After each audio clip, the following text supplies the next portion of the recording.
Scarlet Night by William Sanford. Dr. Langley was in love with my wife. This had been very evident for me for many weeks. Also, it was most evident to me that his love was entirely reciprocated. The doctor was a young and handsome fellow who bore the reputation of being more or less unscrupulous. An unpleasant story had followed him from another city, the story of the drowning of a young girl. Although the coroner's verdict had been that of accidental drowning, there were those, it was said, who thought that the doctor knew much more of the matter than had been brought to light. And rumor had it that he had left the place because he was no longer popular there. The doctor had a pleasing personality, however, and a way with him that had an effect of disarming any prejudice against him.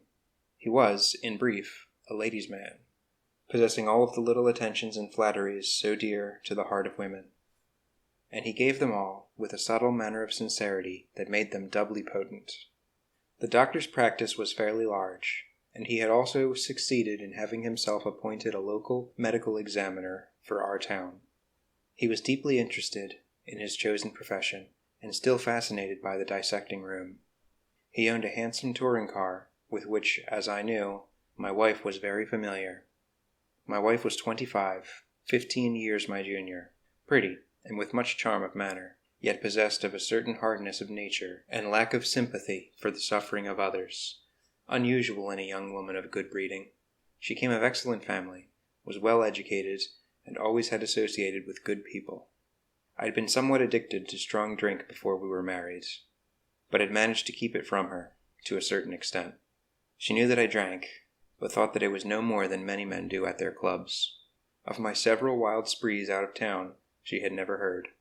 We had been married 2 years when Dr. Langley took up his practice in our town, and from the moment he made a professional call on my wife, for some minor ailment, they had become intensely interested in each other. My drinking habits had increased rather than diminished since my marriage, and I no longer made any effort to keep occasional lurid fits of intoxication from her.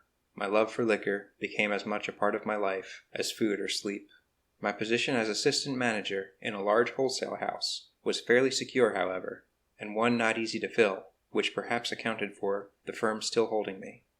One cold bleak evening in November, while I was playing cards at my club, and, thanks to the rum runners who thrived in our town, drinking whiskey, I heard a strangely familiar voice call my name in greeting, and looking up, I was overjoyed to behold an old friend of bygone days, whom I had not seen in several years. He had dropped off on his way to another city.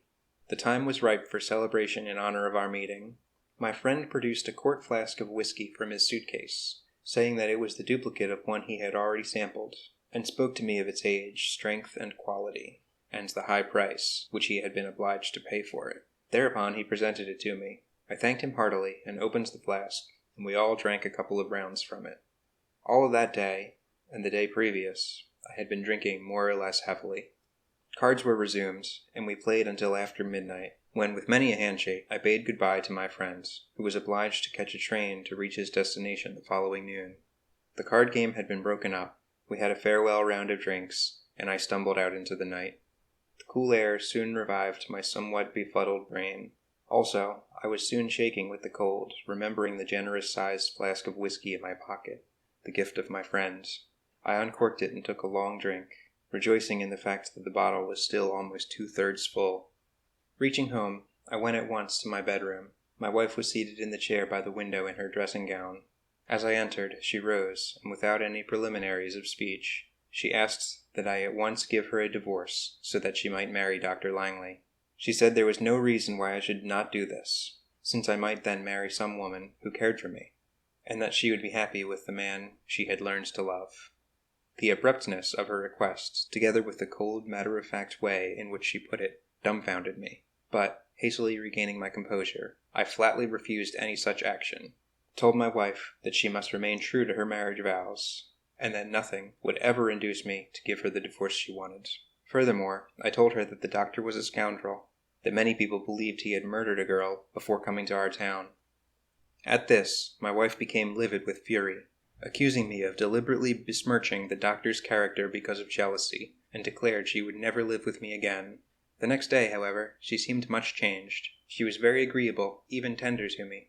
We walked about the little garden of our home, as we had often done in the early days of our marriage, and I felt confident that she had decided to put the doctor out of her mind and allow our married life to go on as usual.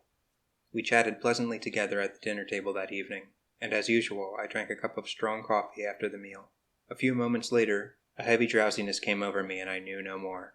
I awoke with a feeling of suffocation, as if 1,000 tons of weight were resting on my chest. I gasped for breath. I was suffering torture.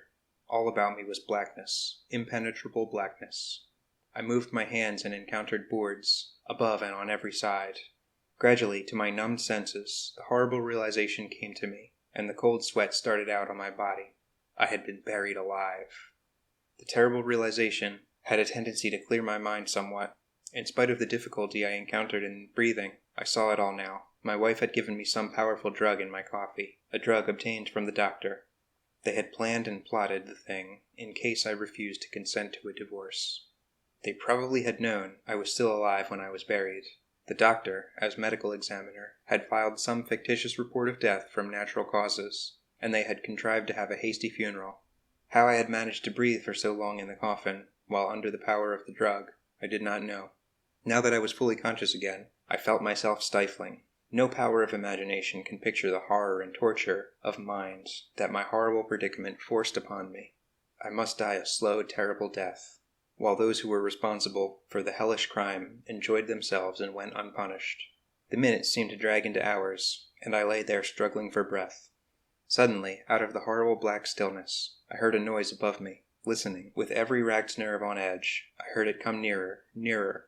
At first I could not make it out, could not understand, and then, suddenly, the truth dawned upon me with a horrible intensity. The body snatchers were after me for the dissecting room. I tried to cry out, but was unable to make a sound because of my stifling condition.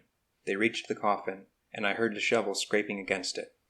Then I felt myself being slowly lifted upward, and the coffin was dumped on the ground. Now I heard a voice, and my blood ran cold, for it was the voice of Dr. Langley. The drug was an oriental one, he was saying.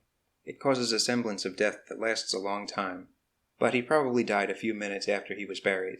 I'm anxious to dissect and see what effect such a drug has on the human body.